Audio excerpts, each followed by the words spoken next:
chun daltaí a chur grúpaí I do chuntas ríomh-phost brúigear méil agus an sin contacts agus téir síos go dtí new group agus chur animar an grúp sé sin an animar an rang atá agat mar shampla 3 mata agus OK. Anois téir síos go dtí directory sin é lista na daltaí ar fad agus na múntóirí atá sa scoil roghnaigh na daltaí atá I do rang agus brúigear groups agus an grúp a chruthigh tú nóméad ó shin. Muna chéann tú an ainm déadfá é a chlóscríomh agus cuardach a dhéanamh mar shampla Seán agus tána Seáns go léir sa scoil a rís roghnaigh na daltaí atá I do rang.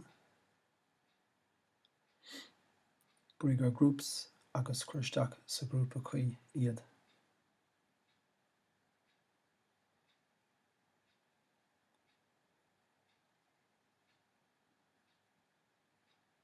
Leann tú ráig mar sin go dtí go bhfuil gach uile dalta I do rang sa grúpa.